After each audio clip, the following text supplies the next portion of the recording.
Welcome to Casual Clickson's Clicks Tactics, where we're taking a look at the new Powers and Abilities card that was recently revealed by WizKids for the Wonder Woman Battleground set. This set is scheduled to come out sometime in April. If I know the exact date, I'll make sure it comes up in text. So remember, the purpose of this is to try to compare and contrast how the game has changed from the old rules to the new rules. So we're taking a look at the differences between the old wordings and the new wordings. And so let's get started.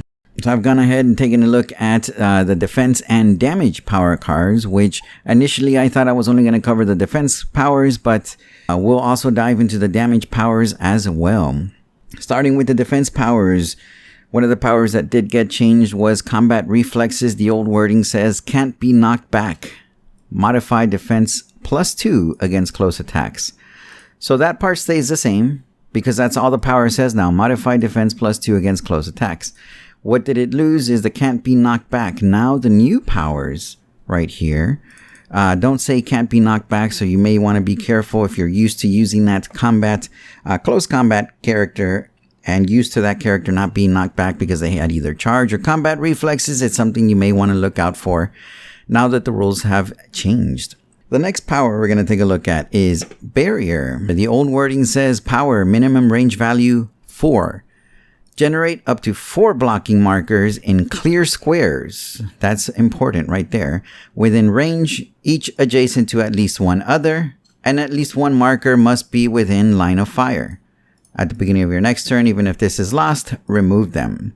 So most of this stayed the same. What did change, or some of the more important changes, are the minimum range value 4. This is the old power. The new power is minimum range value 6. The characters that would more normally tend to benefit on a change out like this would be characters that have 0 range but still have the barrier power.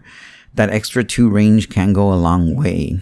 And the other important part that I think changed from the power was that the old wording says that these you would generate up to 4 blocking markers in clear squares within range. The keywords being clear squares.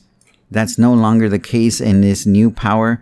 You don't see that printed anywhere, meaning that you could actually use barrier and generate barriers inside hindering terrain or water terrain, as they no longer require for them to be in clear squares.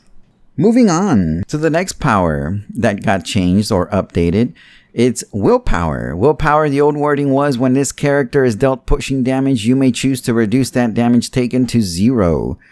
So in other words, if they had Willpower and they would get that second token, normally, of course, you would get dealt pushing damage, but because they had Willpower, it would reduce that damage to 0. With the prevalence of Indomitable, this power did see a decline in usefulness. However, with the new wording, it's actually much more useful and very beneficial to a lot of the characters that already have this power. The new Willpower says at the beginning of your turn, you may roll a d6. On a 5 or a 6, remove an action token from this character. Even though it's a 33% chance, you still have the potential to try to take that token consistently off of them to keep them acting almost every turn if possible. You do have to be a little lucky with the dice as well, of course. Invincible is a power that unfortunately did get slightly downgraded. The old wording for Invincible says reduce damage taken by 2, can reduce penetrating damage, and the final part that no longer is in the new power, it says takes a maximum of 3 damage at once. So if you got hit by an attack that did 7 damage, let's say 7 minus 2 would be you would take 5 damage. However, if you had Invincible, the most you could take was 3, which was great. However, WizKids, I guess, thought that it was a little too much, and they took that little clause away, and now the only 2 things it does is it reduces damage taken by 2, and it can still reduce penetrating damage. So it's still good power, just not as great as it used to be. The next ones, as promised, we're going to start diving into the damage standard powers. Starting with Range Combat Expert, and I'll put Close Combat Expert in the same category because they both got very similar changes, in that the old wording was that it was required for you to use a power action, and you got a choice to modify attack +2, modify damage +2, or both +1, and then you could make a range attack, or of course, if it was Close Combat Expert, a close attack. And Range Combat Expert was also limited to making a range attack targeting a single character. And let's take a look at the new wording for Range Combat Expert. It says this character modifies attack and damage +1 while making a range attack. So this is any attack. You can combine this with Energy Explosion. You can combine this with Penetrating Psychic Blast. And this also includes or using Range Destroy. So if you're looking to destroy blocking terrain such as walls or other stuff, you do still get the benefit of getting the +1 attack and damage. And it is no longer restricted to only targeting a single character like the old power was. That's huge as well. It's still only 1 damage. But that, that 1 damage transferred over to a second character is still an extra damage that you normally would not have been able to deal to someone else if you know that someone else is on their last legs and you don't want to waste their full damage value on that one character. It still gives you a little bit more options than you would normally get from Range Combat Expert. And like I mentioned, Close Combat Expert got a similar change where this character modifies attack and damage +1 while making a close attack or using Close Destroy. Moving on to Battle Fury. Battle Fury got a slight change, but I think it was a huge change. Maybe you'll disagree, but let me know in the comments below. The old wording, this character can't make range attacks or be given range actions. Can't be carried and has protected, incapacitate, mind control. When this character attacks, opposing characters can't use shape change. So let's take a look at these things right here. The protected, incapacitate. When looking at the new power, this character still can't make range attacks and can't be given range actions and can't be carried and can't be given action tokens by opposing effects. Notice that though this time around under the new rules, they kind of spelled it out that you can't give them action tokens by any opposing effects. Why is this important? Well, unlike protected incapacitate, which of course only affects incapacitate, there are a lot of ways that opposing characters can give you action tokens. Just a couple of examples here from characters that can give you action tokens. Ultra Humanite or any character with this Injustice League trait, where at the beginning of your turn roll a d6, give an action token to an opposing character that's 100 points or less. So if you had Battle Fury, you cannot be targeted by Injustice League, or something even like Assembled Avengers, where once per turn when Captain America hits, after resolutions, you may roll a d6. On a 5 or a 6, if your force has 3 or more friendly characters with the Avengers keyword, remove an action token from Captain America, or give an action token to a hit target. If your force has 6 or more, do both.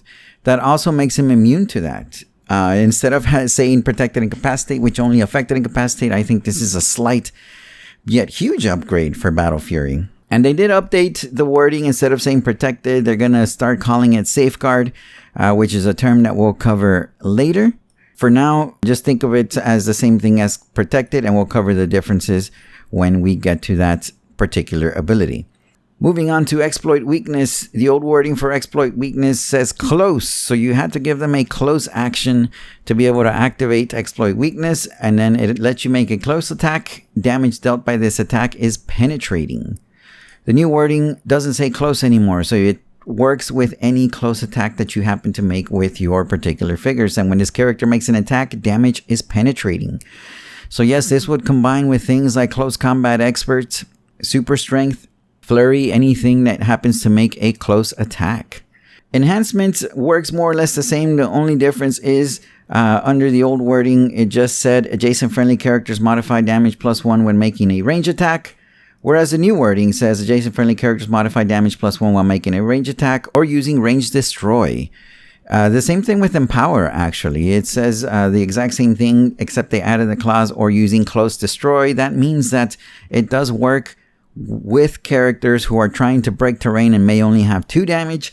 That enhancement and Empower can help them get to that 3 so they can successfully break that wall or barrier, whatever it is they're trying to get through. And now we get to the power that I think got hit the hardest, maybe right up there with Incapacitate or even harder. Still a great power though, Perplex. The old wording says free, minimum range value 6, choose a target character within range and line of fire. Modify one of that character's combat values +1 or -1 until your next turn. So this is any combat value. Modify one of that character's combat values +1 or -1. Let's see the new wording. Perplex, free, minimum range value 6. Choose a target character within range and line of fire. Modify one of that character's combat values other than damage +1 or -1 until your next turn. So the difference, of course, being now that Perplex is no longer able to modify damage, leaving that chore or that task to Empower and Enhancement, making them that much more useful. Don't get me wrong, Perplex is still great power, able to modify attack values, defense values of opposing characters, but sometimes you just gotta get that damage through to end the game as soon as possible to prevent your opponent from, of course, continuing to take actions. And the final power in the defense and damage standard powers that got slight wording changes is Outwit. The old Outwit power says free, minimum range value 6, target an opposing character within range and line of fire, and choose either a standard power or a special power printed on the target's card. The target can't use the chosen power until your next turn. The new wording says free, minimum range value 6, choose a target opposing character within range and line of fire, and then choose 1. So it's written slightly different. Instead of just telling you right away and choose either a standard power or a special power, this one gives you a clause and then choose 1, any standard power or a special power printed on the target's card. The target can't use the chosen power until your next turn.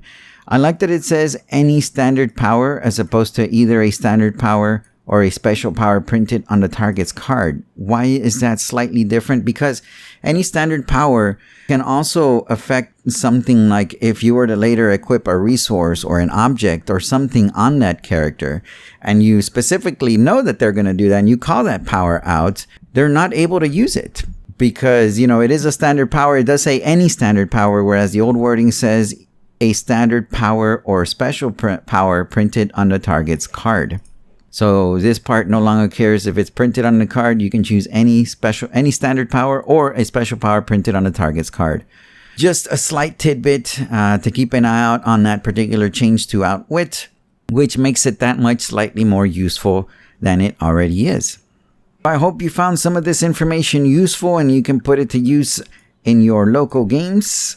The next episode of Casual Clicks Tactics is going to feature the rest of the Powers and Abilities card, which covers the inherent abilities, improved abilities, key phrase abilities, and any of the other special wording here printed sporadically throughout the Powers and Abilities card. Don't forget to like and subscribe, as this channel is powered by your likes and subscriptions. Don't forget to follow me on Instagram and Twitter at CasualClicksin. And as always, thank you so much for watching.